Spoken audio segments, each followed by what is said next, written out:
Christian and Chris, thank you guys so much for sitting down with us. And really, thank you for being willing to give us a little perspective about what it's like to be an ICE agent. I'm going to go down the line and each of you maybe tell me about your background and why you each decided to get into federal law enforcement. So I'm Ed Centeno. Thank you, Lara, for giving us this opportunity to be here. I was born in New York. I grew up in Puerto Rico and joined the military at 19. And I crossed over 4 law enforcement agencies in 25 years in the military. And I decided to join ICE because it was a sense of serving the people and continue to serve in a capacity that I can help the community and help this nation that have gave me many opportunities. My name is Christian Rhino. I'm out of the Baltimore field office. I started out in TSA, the Transportation Security Administration, went to Customs and Border Protection down in San Ysidro, California. I was just new in ICE, that they just do deportations. Little did I know all that we did, all that we do every single day, and how exciting this career has been so far for me. I'm Chris Sandoval, born in El Paso, was in border towns a lot, and I had my father was in Border Patrol with the Air Marshals and with ICE.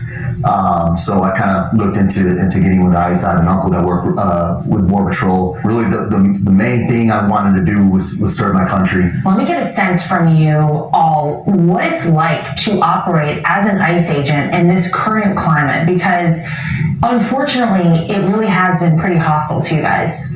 I think the dynamics and environment, Lara, that we're working in is sad. What we've seen in California, Los Angeles, New York, it is, in my opinion, unacceptable. We have to do our job. We raise our hands to defend the Constitution, and we're enforcing the law. So we're adjusting as we see what's going on in our country, but it's saddening my heart, especially when you serve in combat and come back to your country so divided. It has been very sad to see how we're villainized, the names used towards us.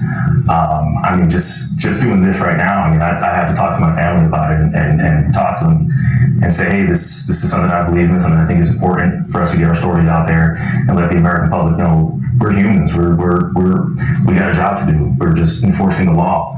We're not making up the law. It's sad, but we just keep pushing through. Chris, were you concerned at all about coming on, kind of having your name and your face out there? Now, being in Houston, Texas, it's not as bad as other parts of the country.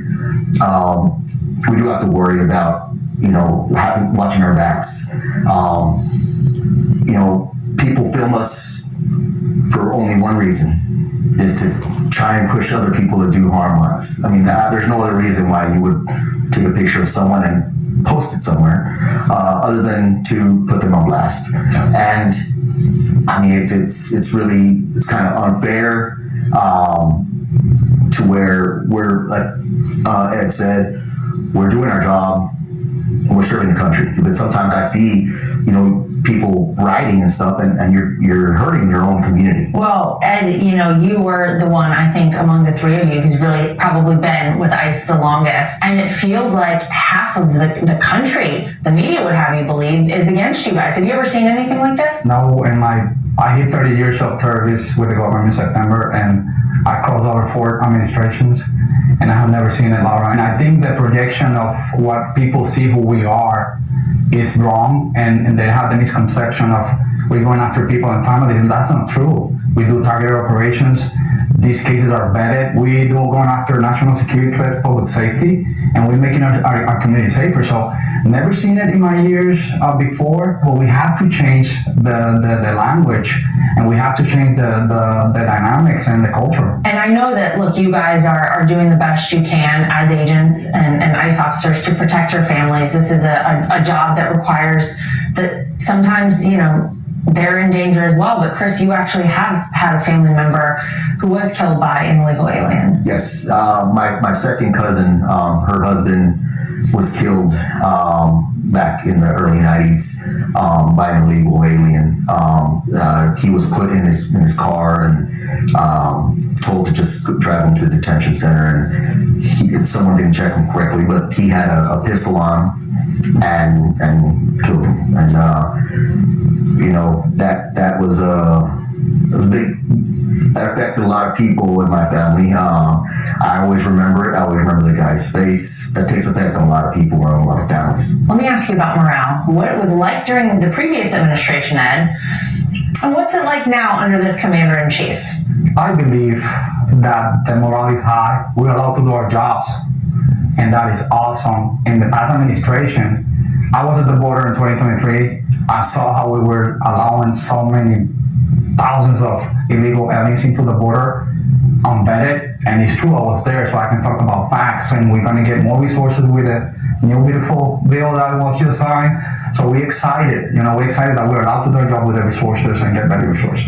I mean, just going from the last 4 years, it was mostly desk work, unless you were in a unit that you were out enforcing, and now it's just we can finally work, we can finally do what we want to do, and we can be law enforcement officers and enforce the law. And Chris, when you're there on the ground, you actually tend to have a lot of support from people within these communities. They want the bad guys out of there. How important is that for you guys as ICE agents to have the support from the overall community? It's very encouraging. It's the silent majority is finally able to say, yes, that's what we voted for.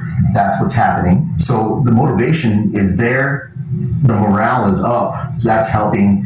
That's putting us on the streets. That's letting everybody know we're doing something and we're doing what everybody voted for us to do. And it sounds like from all of you, I get a resounding thumbs up to the one big beautiful bill being passed. Better vehicles, more officers. It's going to be great. Resources, yeah. Okay, well, it's coming soon. It's coming very soon. You see these Democrat lawmakers out there, Christian, who are seeming to encourage the rioting, the violence against ICE agents. How much responsibility do you feel falls with these people who have a platform, who are actively encouraging people to commit violent acts against agents to prevent you guys from actually doing the job that you're supposed to be doing? Just in my own personal experience, I was sent on a temporary duty assignment in Boston where we were conducting at-large operations and target enforcement. There was activists that would be called out for a suspicious vehicle, which would be one of our vehicles. They come to us, they knock on the window, they go through this whole spiel, and they pretty much burn us, right? And I've had conversations with these activists before, and I said, hey, how do you know that I'm not sitting on somebody that's a possible terrorist or some, certain gang leader or something, and you just kind of blowing my cover here. And is this what you want for your community? And they would say, we just feel very strongly about immigration and we want to, make sure everybody has their due process. Well, this is part of the due process. I mean, we should be able to enforce immigration law, conduct these arrests. Then they want to go ahead and step in the way and prevent us from doing that. And they're empowered by a lot of these politicians and it's just, we still get the job done and we're going to get it done. You're not going to stop us from doing it. It's a great area when actually lawmakers in Congress actually are encouraging these people to go after us. I believe in the First Amendment and you can express yourself what you want, but when you are enforcing as a Congress member or woman or senator to go after us, then you're crossing that line. We should not be afraid of doing our jobs. I raise my hand to defend the Constitution and I'll die for it. That's who I am. And I know my partners are the same here. There have been a lot of folks who have made such a big deal about the face coverings as though there's some shame and you want to hide your face. What's the reality of the situation? It is scary, Laura. We deal with a lot of bad people. A lot of people think that we only do administrative immigration. That is wrong. Most of the criminals that we get on the streets, they have a rap sheet, Interpol notices, homicide, murders, but people only think that we're arrested because of immigration. That's not true. And that's how we change it. And that's the reason some of us decided to cover our faces. It is scary. Social media is a madness out there. I actually have a recent story of an arrest that I conducted. It was a father and a daughter in the car. The daughter was, I believe she was about 16 years old. And, he was our target. So we went ahead and conducted the arrest. I did not have a face covering on. Up until then, I just didn't do it. The daughter went ahead and recorded me the whole entire time, posted it online. We take him back to the office and we fingerprint him. It turns out he's been here in the country for, I believe it was over like 10, 15 years. He's got a rap sheet with convictions for a drug, I think it was drug trafficking or something like that, a prior deportation. So he's been living here under a different name. And I don't get to tell my side of that story. All the public sees is just what they see on social media with my face covering down and them going ahead and saying, hey, that he's a bad guy. He's arresting, that girl's dad. I'm never really going to be able to get my full story out there until right now. That he sometimes lives away from his wife because he wants to protect her. There have been so many threats against his own life. Have you guys experienced that? Is that a commonplace thing for ICE agents? We do at times. I know it's in some places more than others. But like I said, there's been pictures taken of me. There's pictures taken of my vehicle. And it's really sad that people are pushing that to do that, because if it's a lawmaker, you're putting your words out there for someone else to conduct something you want them to do, and they're safe. They're putting us in danger, but they're also putting their constituents in danger. People throwing rocks, different things. That's a threat. And what's going to happen to that person? I mean, at the very least, they need to be arrested. But if it turns up a little bit more, who knows what may come of it? And people don't think that they're putting not just the officers, they're putting the public in danger by doing so. Your husbands, your sons, your fathers, wives, mothers, working as ICE agents. People need to remember that at the end of the day. Is this something your family worries about? I had a long talk with the wife, and I said, hey, I got this opportunity for an interview, so I can go ahead and speak out and talk about our experiences and maybe make it better for our agency and for the officers out there that are getting those rocks thrown at them, and recently the gunshots that have been that have happened, and it is something that concerns me and my family when it comes to all this. But I mean, we just need to be straightforward with the public. This is it. This is our job. It's not going to change. It's always going to happen. Every single presidency is happening. Every administration. You guys see some of the worst things imaginable in our country. What are some stories that you might have? In the past, I was attached to a human smuggling unit and human trafficking unit. I've seen what the smugglers do to these people and where they put them in stash houses, and they take their clothes away while they extort more money from their families to try and get them out. Minimal food. It's crazy. When we grab them, it's almost like they were like thankful because they're out of that position. They can go through the process and their families are no longer extorted. We go from that end. Recently, I arrested an Iranian. Got him out of his apartment, arrested him. We searched him and had a pistol in his waistband. He had attempted, we talked to ATF, he had attempted to purchase weapons in the past, claimed that he was born in Houston. He wasn't. And it's just, there's so many people still out there, and the public just thinks we're the worst people, but we're keeping the public safe. Yeah. How about you, Ed? Do you have any stories? I got a lot of stories, Lara. Too many. We just arrested a gang member, MS-13 in Orlando. He barricaded himself in the house. Luckily, he came out voluntarily, but it was a 15-year-old and a 14-year-old. In that case, I took it upon myself to talk to the kids. Why? They were USCs, by the way. That scenario can impact their life forever. But we pretty much took their dad. We arrested him, but they probably didn't know he was an MS-13 gang member. And that's what the public need to understand. We're not going after the regular illegal immigrant that are here illegally. By the way, they broke the law anyway, but we're going after criminals. And if you're there, like Homan said before, and you happen to be here illegally, oh well, you shouldn't know better. So you guys are obviously dealing with hardened criminals on a daily basis, but you also sometimes have to deal with children. And I know you guys do everything you can to accommodate them and do the right thing. Yes, for about 2.5 years, I was the primary juvenile coordinator for my field office in Baltimore. And as a juvenile coordinator, you're on call 24/7. This specific case, I got the call. It was about a 16-year-old Nicaraguan female child, as far as I'm concerned.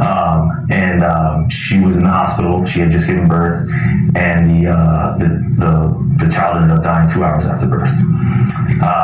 And it struck a chord, and I'm feeling it right now too, because at that time my daughter was about 3 months old, and that was just a tough one to see. We went ahead and talked to her. We interviewed her. We got an idea of the situation. The story is that she was living in Nicaragua. A guy here in the United States that is here legally, he went ahead and contacted the parents and basically paid for the parents to pay for her to get smuggled to the United States, so that she can basically, produce kids, be a wife. At 16. At 16. When she came here, she was living with the guy's sister, and she would ask, why can't I meet him?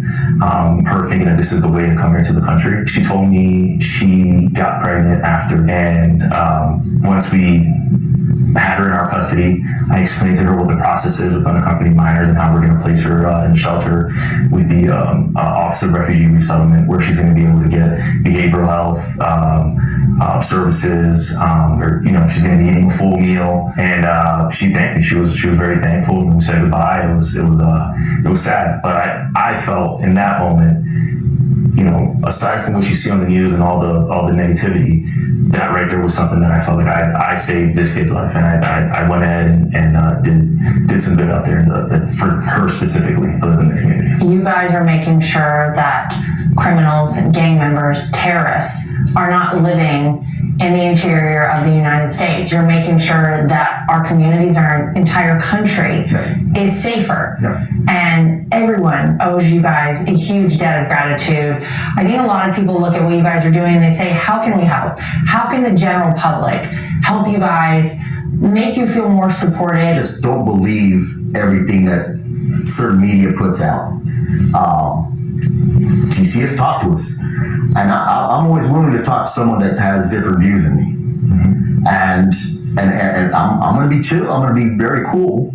And hey, maybe you can convince me on some things. I don't know. A lot of people aren't willing to do it because they might not know, or they just don't care. They're trying to push something, and maybe you don't know the facts. Let's have a conversation. I think we lack education of the common people to know what we do, who we are, and also to understand that we're enforcing the law, and to have that conversation actually with leaders so the public understand what we're doing and why we're doing it, because I think there's a lack of education and knowledge from the American people, and that's what bringing this uprising. And on top of that, you add Congress members and women to add their 10 points, but not really 10 points. They're just bringing stuff that they don't even know about. So let's stick to the facts. Well, on behalf of the entire country, I want to say thank you to you guys. Thank you for the job that you do, but thank you for also being willing to sit down and talk about this and put yourselves out there, because I know these are scary times. Thank you so much. And we're very appreciative. So thank you guys very much. Thank you so much. Thank you for the opportunity. Thank you. Thank you so much.